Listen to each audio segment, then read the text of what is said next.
Speedway Report is a production of ZTV. Well, the Chili Bowl concluded with some spectacular driving as usual. One of the most famous names in all of racing will head in a new direction later this year.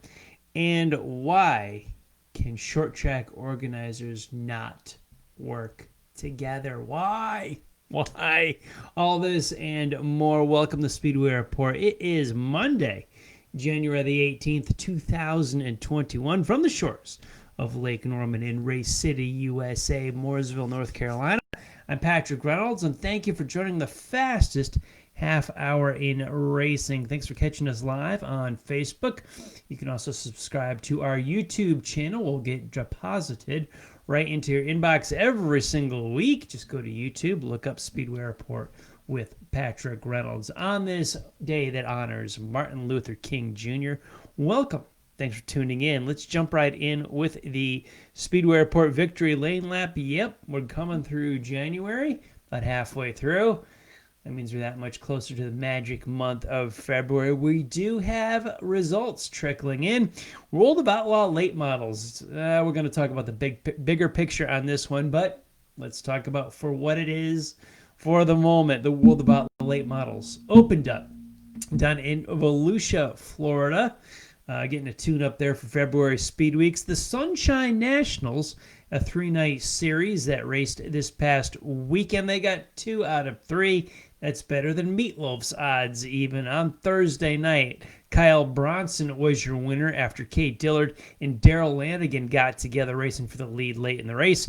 Friday night was rained out, and Saturday's A feature went to Kyle Strickler, looking pretty good coming out of the dirt modifieds for so many years. This is his first World of Outlaw late model win. The Chili Bowl. Tulsa, Oklahoma remains on my bucket list, not to be checked off in 2021, but sometime soon, one of the years to come. Mark my words. Let's go back over the past week. Monday night's first feature race, Cannon McIntosh was your winner. Kyle Larson won on Tuesday. Rico Abro on Wednesday. Christopher Bell on Thursday. Justin Grant on Friday. We rolled through the alphabet soup on Saturday, and it took Kyle Larson 13 years to win his very first Chili Bowl, and then it only took him one more to win 2 in a row. Larson, Kid Money, goes back to back. Now, the Wild West Shootout was being held simultaneously out in Santan Valley, Arizona, for dirt super late models. Do you see where I'm going with this, World of Outlaws? On Wednesday night, the super late model feature was won by Jonathan Davenport and the modifieds by Rodney Sanders. Friday's super race by Tyler Erb and the modifieds by Tyler Peterson. Saturday's super late model feature, Erb was your winner and Sanders took the mods. And last night, Davenport won the big late model race and Jake O'Neill won the modified class. In spite of running an entire week, 1, 2, 3, 4, 5, about 6 races, 7 races, however many it was over the past 10 days, Jake O'Neill made 1 start out there in the modifieds last night. Parked it in victory lane. So if you're only going to want to run 1 race out there, well, you might as well win it. Let everybody know that you were there. All right, let's jump ahead to some outstanding driving awards this week. We're going to open up with a guy that's criticized so hard in the NASCAR ranks. Ricky Stenhouse Jr. always was a good driver, always has been a good driver, gets criticized weekly by the armchair superstar quarterbacks and the keyboard warriors who watch racing on TV. Ooh, good for you guys. And then you can type in how it should be done and how bad everybody else sucks. Well, Stenhouse put on a clinic last Friday night, and he came through the alphabet soup. Not the biggest mover and shaker of the land, but certainly worth noting. He came Friday night, started in the C main, was able to transfer to the B and to the A, and finished third. Finished out the podium for coming out of the C main last Friday night at the Chili Bowl. That, my friends, is a wheelman. That is a driver. Think about that. Next time you're bashing him on Twitter or Facebook or wherever for him mistaking an extra eighth or quarter of an inch at Talladega. The guy's got a few wins in the Cup Series as well. Heck of a driver, heck of a wheelman. You put him in the Chili Bowl, That is how it done. That was impressive. But even topping that, well, you watched the Chili Bowl all last week. You know where I'm going. Poor Jason McDougal. Oh my goodness. Great run. Great run. Let's talk about Jason McDougal. Talk of the town on Saturday. He was the guy where the energy came in. You remember all those years ago when Doug Wolfgang came at the Knoxville Nationals, came out of the D or the E into the A? Yeah, whatever it was. There's sometimes, if there's that guy that year, that guy that just generates the energy, generates the firepower, and the entire crowd watches him and jumps on the bandwagon. McDougal was the guy. Oh my gosh. Made a great drive on Saturday night. Now, looking back on the numbers, I'm going to cheat off of here and look at my notes. 2004, J.J. Yaley came out of the F main to qualify for the A main. So he competed in 6 championship features during this Chili Bowl final Saturday. McDougal did just that. Went 6 features, but he only made it to the D main. He was rolling. Oh my goodness. But he was looking pretty good. He was in a transfer spot for the C main. He came, he drove, he conquered. He showed them all, Jason McDougal, how it is done. I'm rolling through those numbers here. He went from 10th to 2nd in his H main, 12th to 2nd in the G, 17th to 2nd in the F. Then they got some fresh tires on that baby. E main, he went from 15th to 2nd. That put him in the back of the D main, and he had the whole building on his side. It was all Team McDougal. He rolled in. MAV TV usually starts their coverage of the event with the C mains as well. He came through the D, charging hard. Unfortunately, here's where Ryan Bernal comes in. McDougal was running in a qualified spot to go to the C. Last lap, he was in a transfer spot to the C. Ryan Bernal spins him out. Bernal later on said that he was his fault. He thought McDougal was going to go high. He sent it in pretty hard, but it was the last transfer spot to go to the C. It was a mistake. Bernal was the most hated man in Oklahoma, as the announcer said, as everybody over the PA heard, as the live streaming broadcast. Bernal was villain number 1, everybody's most hated man in Tulsa. However, split second, fractions of a second decisions, 1/8 of an inch matters, 1/16 of an inch matters. Much like when we criticize and blast Ricky Stenhouse, I say lay off Stenhouse. I say lay off Bernal. Yeah, it sucked. Yeah, it stunk. But he took responsibility of it and, said he made a mistake. Spun him out. Bernal was even black flagged out of the D main as well, so it's not like he transferred into the C either. There was some criticism of the inconsistency of these calls. These are judgment calls, folks. Strikes, balls, you've seen it in baseball where, and it's tough to compare the two sports, but you do see it where it's just a judgment calls and there is some inconsistency there. I think when that type of stuff happens, I'd like to see it happen more often, where the guy using the front bumper was black flagged for it. I got nothing against Bernal, but just as a sport, we become very forgiving. And people would, I think, drive differently when they just send it in there, spin a guy out, and then say, I didn't mean to do it. Just racing. I did what I had to do. All the cliches I hate for that matter. But so be it. Bernal was black flagged good. I think it wasn't even purpose, but I think he should have had it. But McDougal, the drive of the week, really, when you only get to the D and you race in 6 features on Championship Saturday. Amazing run. I love it when that guy builds the whole energy and gets the whole building behind him, or the whole grandstands when we're at a summertime outdoor race. And it's still, with that, he tied Yaley's record of 6 features in one afternoon. That was fantastic. Great drive by McDougal. Sorry it wound up that way. Sorry to see it.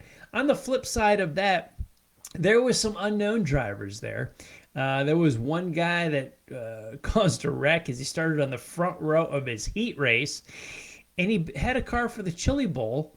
Rumor had it on social media I hate using social media as one of my sources. However, there was the rumor that he had not heard of the World of Outlaws, had not heard of the Chili Bowl or Kyle Larson 1 month prior to the Chili Bowl. Yet here he was with more checkbook than sense, getting a car, starting on the front row in his heat, not lasting a lap before wrecking a lot of good guys and ruining their night with one of the biggest races of the year. That's the deal with the Chili Bowl. These guys can enter. It's a short track race. I don't know if we should have some kind of rookie orientation here. We see it in the larger forms of racing on the bigger stages, NASCAR and the super speedways, IndyCar as well.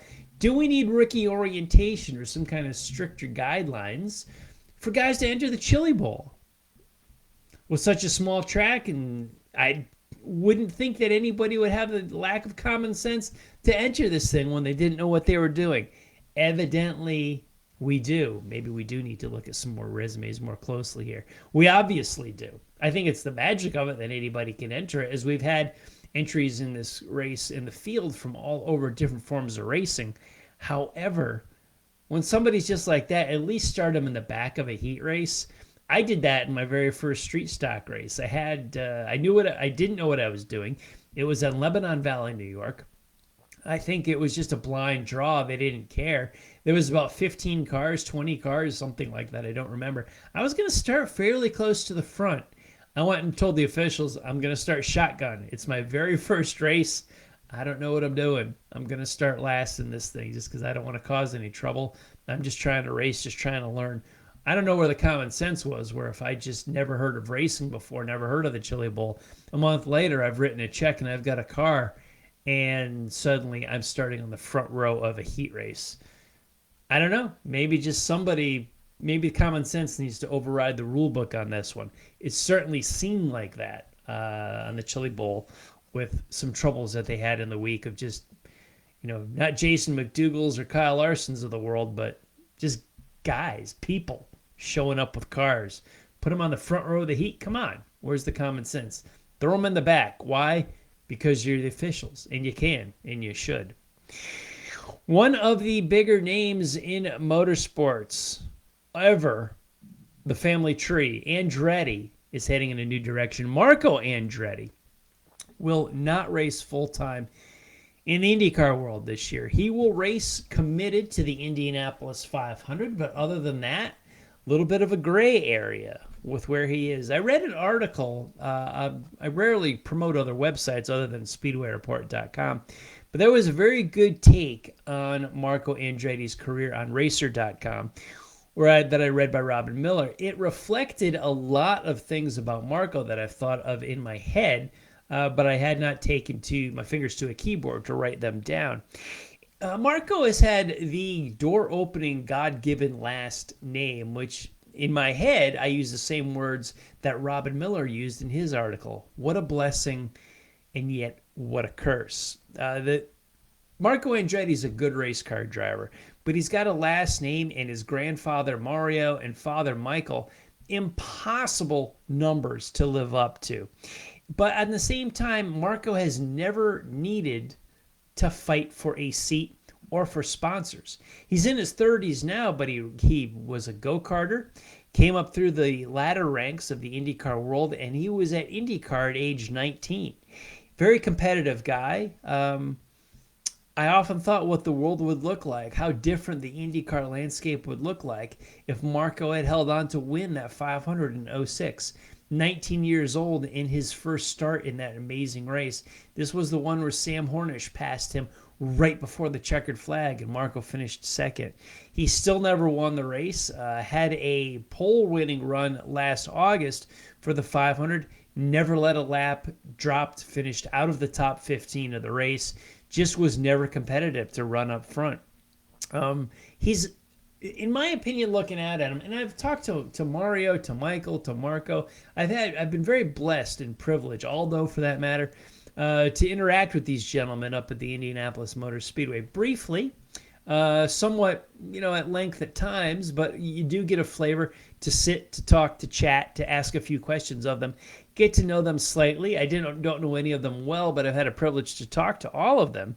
And Marco was always pretty humble, introverted type of guy, somewhat shy, but very, very well spoken, well driven, a good race car driver, but never hungry, in my opinion, looking on the outside, looking in. Yeah, he wanted to win, but he didn't have to win.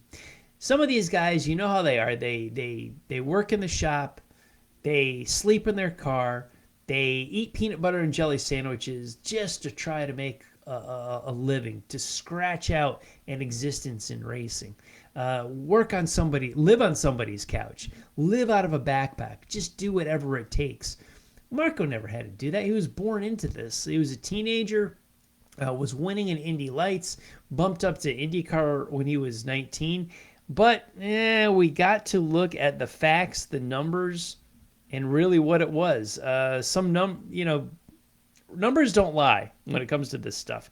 In the early days, I had the numbers. Here it is, what I was looking for. 248 starts in the IndyCar series, and he's won twice, in 2006 and 2011. And just he's had so many uncompetitive runs. He's had the occasional bright spot, those top tens, leading some laps, but he just never caught on. Early going, he actually had a test for Honda between the 06 and 07 seasons. They always talk of him very early on of maybe a Formula One possibility. What would it be like? I think Mario told us when we had him as a guest on the show. And you're talking early, what do we talk to Mario? 12, 13? Mario was a guest on the show. And I asked him about Marco. He said Marco's got to produce, and it's got to be sooner rather than later. But here we are, 7 or 8 years later, 9, what have you, and Marco hasn't won a race since. There was a lot of different opinions as to what's going on. From my outside view going in, it was just he never needed to. He was a good racer, is a good racer. He can get the job done as good as anybody, but he didn't have to. So many guys, racers, they wake up fighting for their career, fighting for their seats, need to breathe and live, and every lap their career and their contract feels depending on it. I don't know if Marco ever had that behind him. He, just born into the sport, had the name, had the money, had the ride, had a lot of the perks that went with it. But you've also got Mario and Michael to live up to. Mario paved the way. He was a short tracker, lived, breathed racing. There was no substitution for it. And he became an icon in this sport, transcended sports. And then his son comes along. Michael had the same drive, killer instinct to race. Obviously, you're being compared to your father, Mario. So that's an unfair comparison because it is Mario Andretti. But he had that killer instinct and just won races and championships. Never could get to 500, but came close many times and was a multi-time race winner and champion. Marco just never had it. The only thing I can understand why is because he was an Andretti, because it just fell into him. He was born into the sport. He didn't have to fight for a ride. That's my opinion on it. I don't know, and I don't know if anyone has the answer for it. From Robin Miller to Mario Andretti to Marco himself. But what happened is Marco has not even earned enough points in 2020 to earn the old winner's circle style bonuses. So those monies are not coming into Andretti Autosports. Andretti, one of the best teams on the tour. It wasn't like a second tier team. You had Andretti, Ganassi, and Penske. Those are the winning organizations that everybody wants to drive for. There are so many drivers that would have killed for Marco's opportunity. What would they have done with it? I don't know. Good question. What did Marco do with it? Well, we saw that. I'm a fan of Marco's. From what I've seen, I've always liked the guy, but I don't know what his future really holds for him here. He's interested in going sports car racing. A couple years ago, I wrote an article. He mentioned, I'd love to try NASCAR. Why not? Give him a run in the Daytona 500. I think that would be pretty cool. Maybe some European racing, endurance racing, maybe Le Mans, maybe some IMSA racing. I don't know. What he's committed to for 2021 is the Indianapolis 500. Beyond that, I don't know. I don't think he knows. What I see here, the problem with the 500 is I don't see anybody winning the 500 that's not full-time on the IndyCar Tour anyway. I don't think you can win the 500 in a one-off. As good as Elio Castroneves is, I don't think Elio can win this race with him, with his past history. All those years that he was racing sports cars and then came to the 500 in May. I didn't think he could win it. Now that he's going to be more of a regular on the IndyCar series, I put Castroneves in the seat to eventually, could he win number 4? Yes. Now he can when you're there week in and week out. Marco has not been able to do it. I think with just a one-off, his chances now go down that he will ever win the Indianapolis 500. I don't believe you can win that race as a one-off. Sports car racing, maybe he can shine a new light, start a new career, be a brighter spot in the sport, maybe find more success in sports car racing. He has some experience there. It's limited. His cousin Jared is racing there. Maybe the two of them could team up and be a great endurance combo. I think that would be really, really, really neat to see. I'd like for Marco to have success. He's a good guy. He carries the Andretti name. He does the family proud. He's a good driver. I want him to have success wherever he is. He just has not had it in the IndyCar world where he's spent a good portion of his career. I wish him well. He's not going anywhere as far as saying goodbye, but whatever he does, I certainly want him to win. I think he can win in the right situation. And I complained about short track racing promoters at the top of the show. Wild West Shootout in Arizona. Great idea in the middle of January. World of Outlaw late models in for a weekend in January in Florida. Why?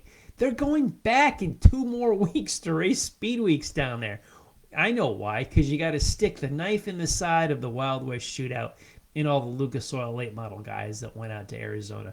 You guys had to have these on the same weekends, run the late models at Volusia, and take away from the Arizona Wild West Shootout? Really? Well, obviously you did. That's what you guys did. Congratulations. Like World of Outlaws, you're going to run down there in a little while anyway, but you just had to stick it to the Wild West Shootout. Congratulations. I'm proud of you. Not too much. Speedway Report's Racer of the Week will tip their hat to Dave Despain and Motor Week Illustrated. I spent a lot of time talking about this guy earlier and how many cars he passed and how many laps he turned at the Chili Bowl. He didn't make it out of the D main, but he certainly got my vote. Jason McDougall is going to be our Speedway Report Racer of the Week for that amazing drive that he had at the Chili Bowl in Tulsa. In between our broadcasts, keep up on the world of auto racing with SpeedwayReport.com. This show and all of our past ones are located there. On social media, connect with us on the Racers Reunion page on Facebook, as well as Speedway Report with Patrick Reynolds on Facebook. On Twitter, I'm at Speedway Report and at Speedway Pat and at RacersReunion.com in the forum. And as our YouTube channel, as I said at the top of the show. Big thanks to everybody on the Facebook live feed for scoping us out tonight. I appreciate it. I want to thank all of the military, past and present, for the freedoms we enjoy as Americans in our daily life, including the simple things like bench racing right here on a Monday night. Freedom is not free, and a veteran paid that bill for us. To all of the men and women who are defending freedom and watching Speedway Report, and on this day, honoring Dr. Martin Luther King Jr., you take care of yourselves and come home soon. A special salute to the teachers, school staff, firefighters, police officers, and paramedics in our own communities. You are the quiet and modest heroes every single day. God bless and thank you. You've been watching Speedway Report from the shores of Lake Norman in Race City, USA, Mooresville, North Carolina. Please like our Facebook page, Speedway Report with Patrick Reynolds, and follow me on Twitter at Speedway Pat. If you are on Facebook Live right now on January 18th at 7:55 p.m. Eastern Time, head on over to the Drag Racing List Facebook page. Bill Pratt and John Bachman are going to take you through the next hour. I'll be back here on Facebook Monday, January 25th. We will have news out of the Roar before the 24 as we head into Rolex Week at Daytona. Thank you all for watching. I'll leave you with a quote from Dr. King. Faith is taking the first step without seeing the whole staircase. You take care of yourselves and take care of each other. I'll see y'all next week.